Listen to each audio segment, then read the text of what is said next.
We're now joined by Jesper Parnevik of Sweden. First of all, the attire, you've kind of toned it down just a bit this year. Well, it depends on what day of the week it is. Right now it's a Tuesday practice round, so a little bit toned down. But you're right, I let the colors go to Ricky Fowler these days, I have to admit. 14 tournament victories. Talk about your career in general and kind of where you're at right now. Yeah, I mean, I've been I think this is my 26th year as a pro now, so it's been a long run, and I'm still enjoying it. I've been injured the last couple of years with a bad hip and bad back. So I had hip surgery August 09, and didn't really heal up the way I wanted to, and then I found out I had a fractured L5, so I pretty much took all of last year off and then trying to go back and play this year again. So tell us about that process of rehabilitating and now trying to get back out and hit the golf ball again. It's a long process. It always takes a lot longer time than you hoping for, of course. I mean, I put in the time rehabbing pretty much every day and so on, and I feel stronger than ever in one sense. But when the back goes out, not much to do about it. You just get very stiff, and so like I said, I take it pretty much week by week. You've had some success here on the Valero Texas Open, finished second to Justin Leonard in a playoff. Just your thoughts about this course? I know it wasn't here at that particular time, but how about being in San Antonio and playing in the Valero Texas Open? Oh, I mean, I always loved playing here. I mean, this year I didn't bring my family because usually the family comes because it's, even this new JW Marriott here is a great resort as well, just like the Westin Cantera was before. So it was a great place to bring the family. We always had a lot of fun here. So I'm looking forward to this week again. So the translation: no SeaWorld, just business this week. That's very much no, and no SeaWorld and no Six Flags, where the kids sometimes forced me to go up one of those rides, which did not help my back. Speaking of the flags, talk about the Ryder Cup days, just being a part of those European teams. I mean, I would say that's pretty much the most fun you can have on a golf course. I mean, anyone who has not been to Ryder Cup, I mean, the energy and the atmosphere, it's like nothing else you're going to experience. It's just a lot of fun because, I mean, you don't see on any regular tournament pretty much that many guys, high-fiving and jumping and screaming on the first hole of the tournament for holding a 6-footer, so it's very energetic and it's a lot of fun. And, golf is an individual sport, so it's very rare we get to play under team circumstances. So our guys, that don't think that much about a Ryder Cup before they played it, and then they crucially come off a Ryder Cup and say this was the best thing ever done. Favorite Texas thoughts? Tex-Mex food, maybe what's your thoughts about being here in the Lone Star State? Yeah, I mean, everything. They have usually great crowds here. I mean, I have a lot of success here and over at the Byron Nelson. So, I mean, I love playing here in Texas, like I said, and it's always fun to be back. The weather usually is very nice, though we can see some wind, which I expect this week. Is that always the big challenge for the golfers, fighting that Texas wind? Yeah, I would say so. I mean, last year was blowing a lot, and I heard yesterday was blowing a lot as well. So today, even though you can hear some wind coming, is fairly calm for being here, so I expect a lot of winds. All right, Jesper Parnevik, thank you very much. Appreciate your time.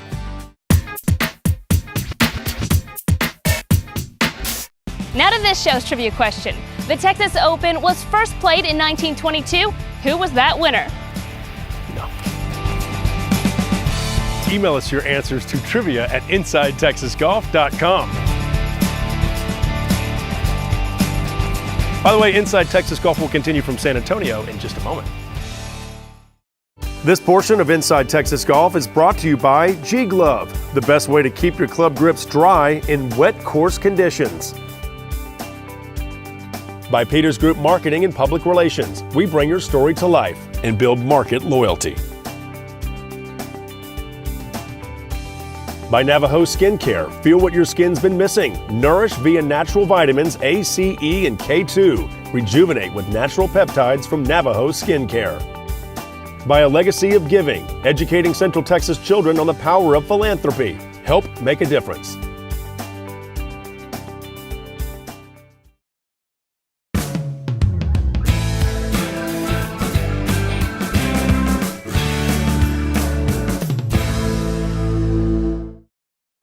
We're here with Bo Van Pelt. He's out of Oklahoma State University and, of course, Tulsa. Always good to have an Okie in the state of Texas. I know Longhorn fans don't typically say that, but what's your thoughts about being here in San Antonio?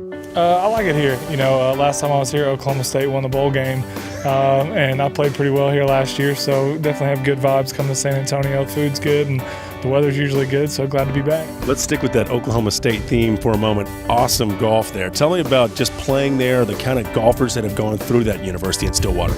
just feel fortunate to be part of such a great fraternity. Coach Holder's built an unbelievable tradition there, and Mike McGraw's carrying it on now that Coach Holder's our athletic director. And, I went there knowing that if I could play there, I could probably play for a living, and that was my goal. And, the young kids coming out now are unbelievable. Ricky Fowler, Charles Howe, Hunter Mahan, now Peter Uline, a kid named Morgan Hoffman, Bob Tway's son Kevin. I mean, the tradition is carrying on. They're ranked #1 in the country and playing well, and they just won a tournament last week. Tell me about just what's different about you this year. I mean, you tied for 8th in the Masters. You've done a really nice job in a lot of your tournaments so far this year. What's the difference?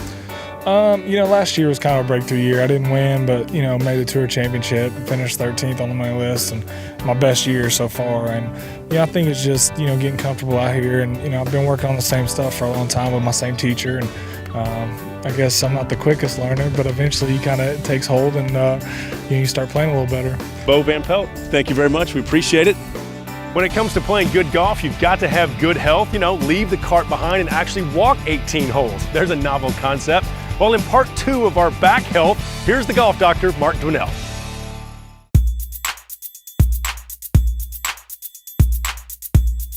Hi, I'm Dr. Mark Dwinell, and this is our second of our back-to-back episodes about your back. Now, today we're going to talk about specifically what kind of problems can occur in your back when you play golf. Now, for a lot of folks that are, especially those that are just learning, it tends to be a mechanical problem. A poor swing, an unbalanced swing that's rushed or hurried and not smooth can cause back discomfort because it puts enormous pressure on the 5th lumbar vertebra, and many times just the mechanics of your swing are wrong, lending you to back discomfort. Now, the best thing, of course, is health maintenance in the first place. Get good exercise, like your mom told you, sit up, good posture.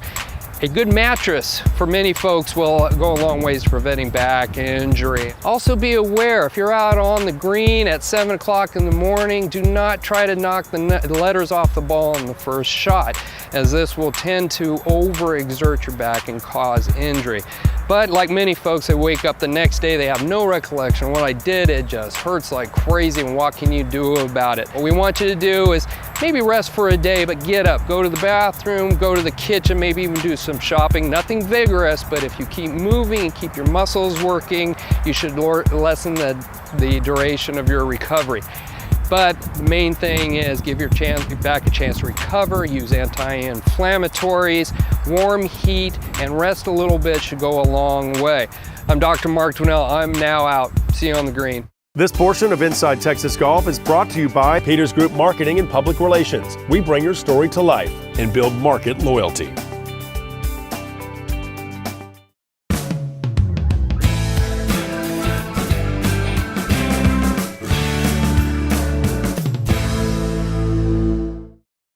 We're here now with Jimmy Walker. That 63 you shot there, the Shell Houston Open, tied a course record. Tell us about that feeling of getting off to a great start down there in Houston. It was great.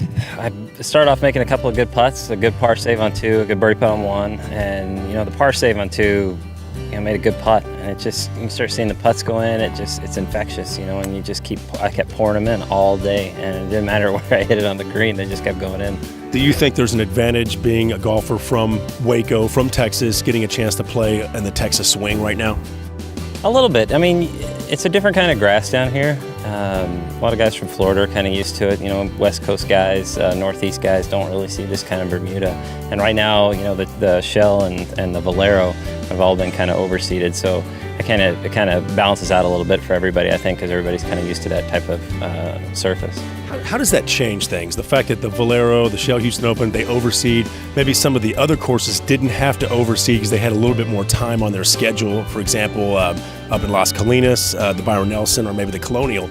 Does that make a difference for the golfers? Does it make a difference for the grass? It sure makes a difference for the grass. I know some players like to play on certain types of surfaces, but yeah, it's just growing season. Down here is kind of the time when everything's coming out of transition from the winter, and we're starting to get nice warm days, and the Bermuda's starting to pop again, and greens are coming back alive, and it's just kind of just a transition period right now for South Texas golf, and they've got the course in great shape. Tell me just finally your thoughts about playing here, Valero Texas Open, just being out here with a lot of players you're familiar with. It's nice to be at home. You know, I live 20 minutes from here, and it's nice to be at home, be in your own bed. I think you ask any guy that gets to play in his hometown, he's going to tell you the same kind of thing. You know, lots of friends, lots of family, and I enjoyed it. I've been playing pretty well at the Valero the last couple of years, and I've enjoyed being home, and it feels like a nice relaxing week, and just continue to keep doing all that. Very good. Okay, Jimmy Walker, we appreciate it.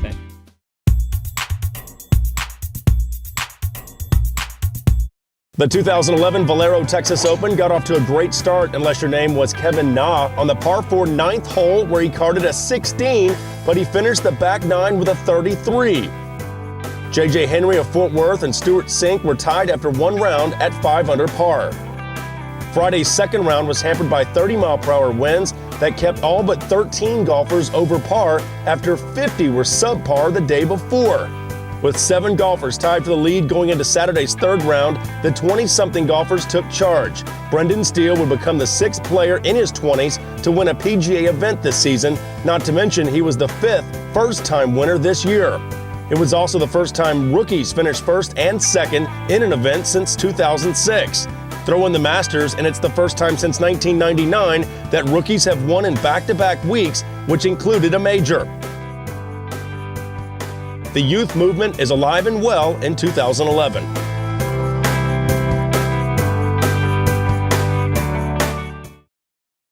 You know, Ben Crenshaw actually won his first PGA event he ever played right here in 1973. Yeah, the Texas Open, I think I was like 7 years old.